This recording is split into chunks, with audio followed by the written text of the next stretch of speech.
So we're gathered here yet again to review the books I've read this last month. And it has been July, which means that I've been on vacation. I've been to my beloved Belgium again, to my favorite festival of them all, Rock Wächter. Probably butchering that name completely, but that's how it is. I love going to European cities for the holidays. I feel like a real European, and I just like the feeling of belonging somewhere, I guess. I don't know if I feel like I belong more to Europe than to Norway, but I think I would say it's equal. I do love Europe in many ways. It's a strange place, but there's a lot of fun as well. So that's the festival I went to. Then I went on a small, discovering the local city, which is called Leuven. I called it Leuven for a long time. I think I'm closer with Leuven, but I'm still unsure. And for a Norwegian going to any city in Central Europe, it's exciting because there's so many bricks. There's much wood in this country, and I like that. Going around taking photos of bricks. Exciting bricks, that is. After that, I went on a vacation in Sweden together with my family, visited as many swimming pools as possible, which is fun and, let's just say, necessary to get energy out of systems for some family members. So that's how it's been so far. I'm going to Norway's probably most exciting music festival next week, which is called Øyafestivalen. There are, and it has been a lot of debate this summer about music festivals beginning to look quite similar, and I do agree. If you go to one of the big festivals in Europe and you then decide to go to another one, you'll see 80% of the same artists, which is boring. So Øyafestivalen is kind of different in this way, where they have music artists that you wouldn't see other places. And I do love that. I'm finally going to see the French band Air for the first time, and I'm super excited about that one. So that's this summer thus far, and also my plans going into next week. But I have also read books this month, and I thought we'd take a look. So the first book I finished this month is this one. It's All That's Left in the World by, Eric J. Brown. I bought this last year sometime because I felt excited about it. It's a pandemic novel about two boys that fall in love, I guess. Was really excited about the first pages. There was some drama. You have the thing where you're sort of just kicked into a situation and it feels exciting and you're thinking that this is going somewhere. But after a while you realize that it isn't. So I think that's my wrap up of this book. Let's just say that these two boys are feel threatened all of the time. They meet threatening people. They're on a journey and there's danger all over the place, but it doesn't feel that dangerous. It feels more happy than it should have, is my opinion. And I didn't feel anything strongly. I didn't feel strongly about this book, but the beginning of it is quite interesting and then just stopped being interesting for quite some time. For the rest of the time. Before going to Belgium this year, I had already decided which book I was going to bring, and it's The Wind-Up Bird Chronicles by Haruki Murakami. So this I chose for one specific reason, or two.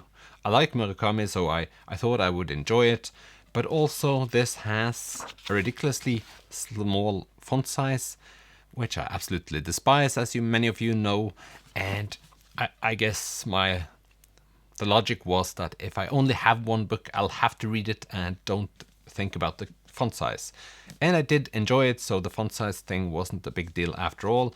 And since this is quite a chunker of a book, it was probably a good thing that the font size was small, since I was traveling and the book wasn't bigger. So there's that. It's impossible to talk about this book and what it's about without going into too much detail, or some people might be able to do that. That's not me. And the simple reason is that it's chaotic, and it feels chaotic for quite some time. And I think almost 1/3 in, it's still chaotic. maybe it's after finishing it, maybe it's also now chaotic, but I did enjoy the process. At times it felt like he was using way too many words, which is something I don't tolerate with other people, but I do tolerate with his writing, which is also just strange. I talked in my last video about finding the right book and how much of a difference finding the right book is like important to me. There are so many times I think this type of writing or this like passage or this chapter is something I would despise if anyone else wrote about it, and I just accept it because I love Murakami. Or do I accept it because there's something about the way he writes it that makes me glad or just thrilled? Who knows? But the thing is that I've read so many books where I just a 3-star, and then I don't want to read books anymore. And then I read authors I love and they just spark an interest from nothing. And I will continue to read Murakami. Was this my favorite Murakami novel?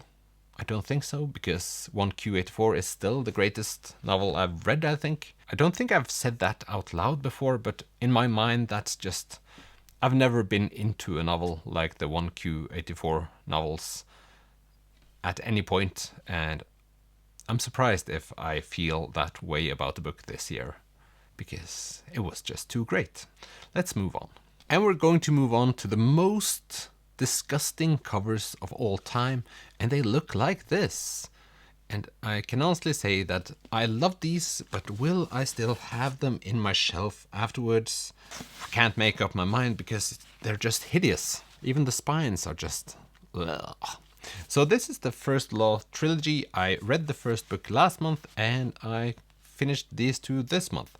I listened to this on audiobook, and before we continue, I just have to say that the audiobook versions of these ones, I think it's the best audiobooks I've ever listened to, and after some years on this platform, I've listened to quite a few of these. But it's just a way that the author makes so many characters vastly different, and they're just so on point each time. And how much time does this take to record these books as audiobooks? I have no idea. I'll have to 2 seconds. I'll have to find the name of the person that has read these books. Stephen Pace is his name, and thank you for your service. Without him, these books wouldn't be as great, but they're still great books. I have wanted to find a trilogy that makes me feel like I could just read book after book after book, and this is one of those series. So the First Law is probably one of my favorite. I haven't read that many fantasy trilogies, but I did really enjoy this one. I think a testament to how good these books were is the fact that the first book isn't plot driven at all. It's all about the characters and world building, and I usually hate that, but I accepted it. Then went over to book number 2, that's more a plotty one, and the third novel is where some threads are collected into something, I guess. There are 3 books made after this.